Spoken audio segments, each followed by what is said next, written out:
Bonjour à tous, je m'appelle Lia. Si vous avez déjà écouté ce podcast, vous devez à peu près identifier ma voix. Sinon, bienvenue sur Radar, le podcast autour de la musique et des artistes émergents. Cet été, Radar se transforme et je voulais, avant de commencer cet épisode, vous faire une introduction aux changements qui allaient arriver. Le premier, c'est que, comme vous pouvez l'entendre, Paul, qui était avec moi sur les 2 premiers épisodes, n'est pas là. Pour la simple et bonne raison que quand on a lancé Radar, on savait pas trop où on allait après notre licence. Et après en avoir parlé, moi j'avais envie de continuer et Paul avait envie de se concentrer sur d'autres choses, notamment ce qu'il allait faire l'année prochaine, etc. Donc on s'est mis d'accord pour que je continue en fait seule ce podcast et que je reprenne un peu les rênes. Deuxième chose, pour l'été, j'avais cette volonté de faire un format plus léger que ce qu'on a fait, comme un peu une balade que vous pouvez écouter à n'importe quel moment de votre journée, qui vous demande pas trop de temps et qui est là pour continuer à parler de musique tous ensemble. D'ailleurs, n'hésitez pas à interagir aux épisodes, soit il me semble qu'il y a la fonction commentaire sur Spotify, soit dans les commentaires de YouTube, ou en m'envoyant un petit message sur le compte Instagram qui sera dans la description de chacun des posts, que ce soit sur Spotify ou sur YouTube. C'est hyper... ça attise vraiment ma curiosité musicale si vous réagissez soit à ce que je dis, soit en m'envoyant d'autres musiques qui vont penser à des musiques dont je parle, ou des artistes, etc. Donc vraiment, n'hésitez pas et du coup, allez... vous abonner au compte Instagram pour pouvoir en parler et avoir le max d'infos aussi. Mais donc je disais, ce format, ça va me permettre de mieux préparer la rentrée et de me laisser le temps de m'organiser pour pouvoir reprendre le format avec les invités que j'ai vraiment beaucoup aimé faire jusque-là. L'épisode d'aujourd'hui sera un peu plus long que les autres en raison de cette introduction, mais le reste des épisodes le sera moins. C'est vraiment voué à être quelque chose d'assez court à écouter comme ça dans sa journée quand on a 5-10 minutes à consacrer au podcast. Et avant de commencer quoi que ce soit par rapport à cet épisode, je voulais remercier toutes les personnes qui ont participé de près ou de loin jusqu'ici. Donc d'abord merci aux artistes, Apolline et Valentine, pour leur participation. Merci aussi à nos copains pour l'aide sur l'installation, tout particulièrement à Cyprien et Yelena qui nous ont beaucoup aidés sur le premier. Merci aussi à la personne qui est chargée de la vie étudiante de notre faculté et qui nous a beaucoup accompagnés sur le lancement. Elle nous a aidés à mettre en place les idées qu'on avait, à pas trop s'éparpiller et en même temps à rendre le projet crédible aux yeux de notre direction. Et enfin, merci beaucoup à Paul pour ces 2 super épisodes qu'on avait enregistrés et même pour tout le travail en amont et à côté que vous voyez pas parce que vous écoutez juste les épisodes, mais le travail d'écriture, le travail de recherche, le travail de mise en place des idées qu'on avait, etc. C'était vraiment très bénéfique pour moi. Il m'a appris plein de choses, lui en ayant déjà fait un peu de radio podcast avant. Donc vraiment merci beaucoup à lui. Et je crois qu'on peut commencer avec le premier album dont je voulais vous parler. Pour ces premiers jours d'été et pour célébrer la fête de la musique, je voulais mettre à l'honneur 2 choses, le soleil et le calme. Ma définition de l'été parfait, c'est un peu ça, c'est du soleil, du calme, où t'as beau bouger, voir du monde, ta famille, tes amis. Au fond de toi, c'est calme, paisible, et tout est un peu comme un long fleuve tranquille. Et s'il y a bien un album qui match totalement, selon moi, cette énergie-là, c'est L'amour de This Is. Sorti en mars 2022, c'est un album qui a rythmé mon été cette année-là.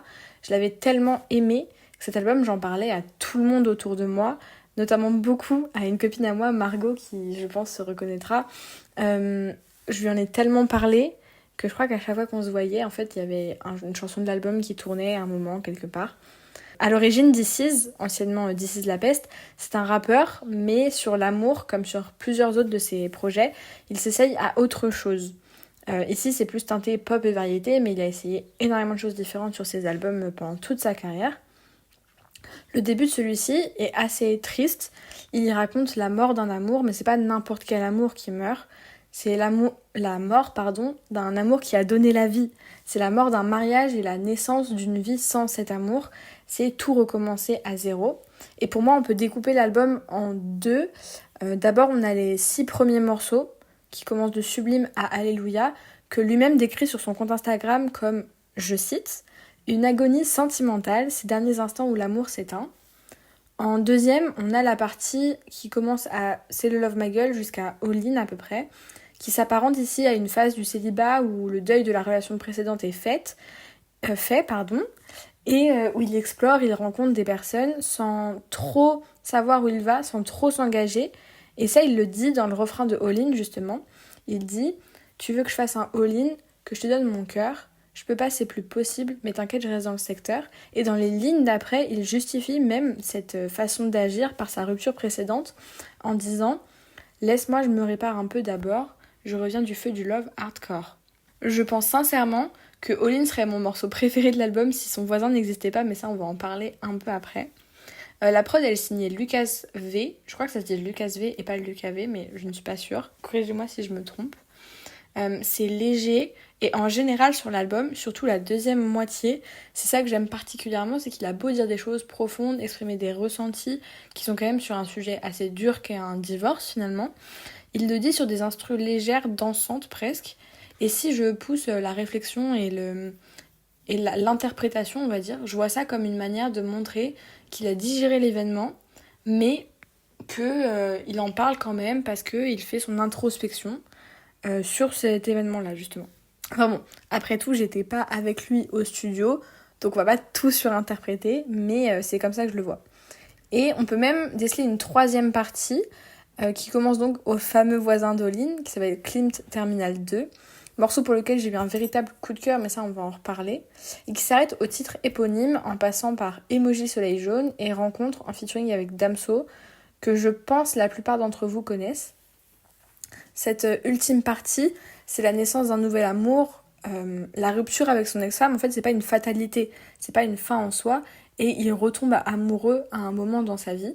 Pour moi, Klimt, parce qu'en fait, Klimt Terminal 2, c'est un morceau en deux parties, c'est un double morceau, et la partie Klimt, c'est peut-être le morceau où il décrit le mieux cette phase du début où tu connais la personne et t'es émerveillé par elle, par ce qu'elle fait, t'es reconnaissant qu'elle soit dans ta vie, mais t'es aussi reconnaissant d'être dans la sienne.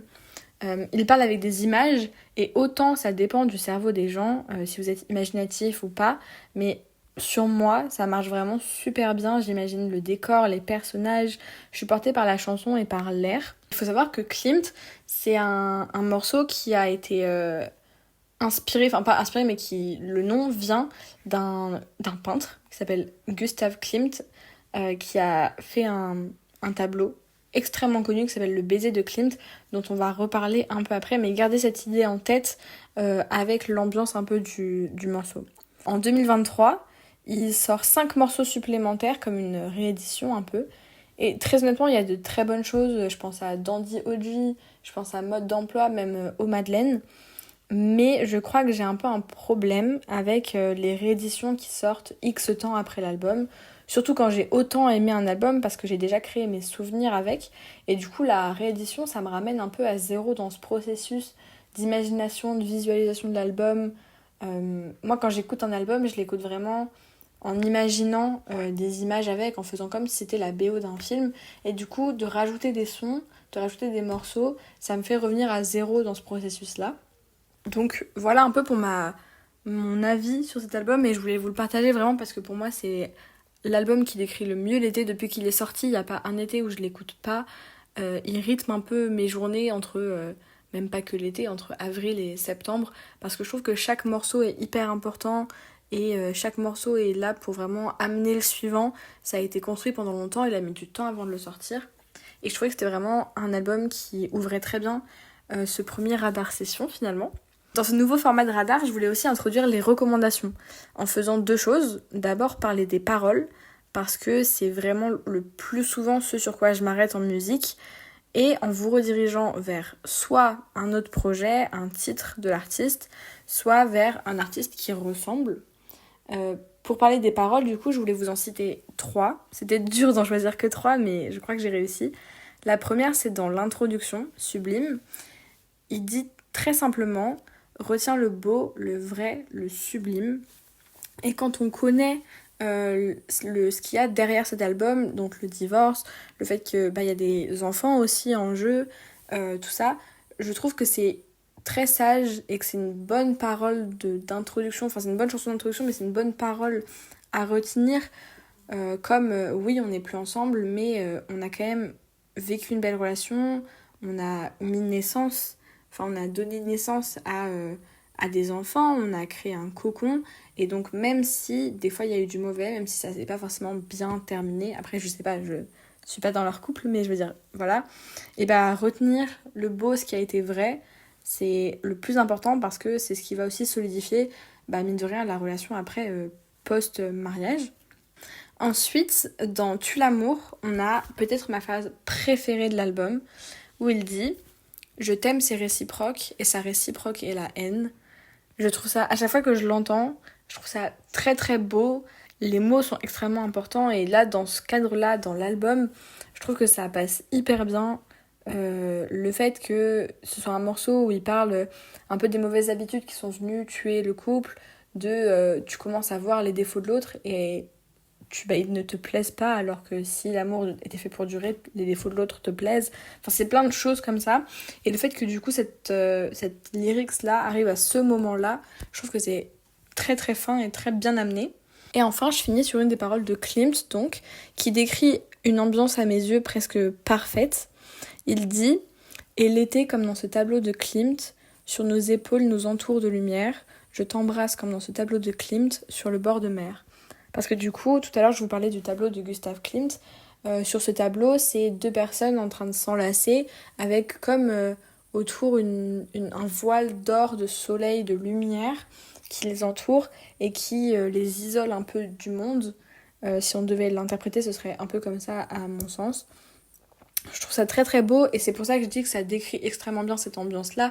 C'est que c'est vraiment le début de la relation où c'est un peu le couple contre le reste du monde, et tant qu'ils sont ensemble, tout ne peut que bien se passer. Donc voilà pour les trois paroles que j'ai retenues de cet album, qui est en général, de manière générale, un vraiment très très bon album, qui était mon top 1 sur Spotify en 2022, et qui sera toujours plus ou moins dans mes tops d'écoute, parce que c'est vraiment, comme je vous disais, un album d'été pour moi. Et pour la reco, je voulais vous rediriger vers le premier album de This Is, sous le nom de This Is La Peste, qui s'appelle Poisson Rouge et qui est sorti en 2000 tout pile, donc ça fait 25 ans cette année que l'album est sorti. Pourquoi cet album ? Parce que au début, quand je vous ai parlé de This Is, je vous ai expliqué qu'il passait par plein de phases et qu'il essayait plein de choses. Et en fait, je trouve que c'est très très intéressant de réécouter ce premier album ou de le découvrir pour voir un peu l'évolution en tant qu'artiste qu'il a eu. Alors à ce moment-là, vous pouvez vous faire toute la discographie si vous avez envie. À peu près tous les albums sont bons, il y a des choses un peu moins bonnes, mais ça dépend de vos goûts musicaux aussi. Mais je veux dire, cet album, Poisson Rouge, il y a un titre très connu dessus, c'est Je pète les plombs, qui est peut-être pas le hit, mais je veux dire le morceau à retenir de l'album en termes de vente, etc. C'est un peu le morceau dont tout le monde a parlé sur cet album-là. Mais l'album en général est vraiment très bon, et comme je vous disais, on voit vraiment l'évolution de l'artiste, d'où il part en fait, tout simplement, jusqu'à où il arrive, et le fait que c'était un peu un enfant, un gamin quand il a commencé, que maintenant c'est un adulte accompli, qu'il a des enfants, qu'il a une famille, et donc on voit vraiment le parcours entre 2000 Poisson Rouge et 2022 du coup, avec l'amour. Je trouvais ça extrêmement intéressant de vous le partager, donc n'hésitez pas à aller l'écouter, ça restera, je pense, une bonne écoute. Voilà. J'espère que ce premier épisode vous a plu. Il est bien évidemment pas parfait, mais je compte sur vous pour me faire des retours sur ce qui vous plaît, ce qui vous plaît pas, si le temps de ce podcast vous va aussi. En tout cas, je suis très contente de lancer ce nouveau format. Ça me tenait vraiment à cœur, et j'espère que ça vous plaît aussi. Je vous dis au revoir, je vous souhaite une bonne soirée, une bonne semaine, puisque on est dimanche quand je vous poste ça. Et voilà, à bientôt j'espère. Au revoir.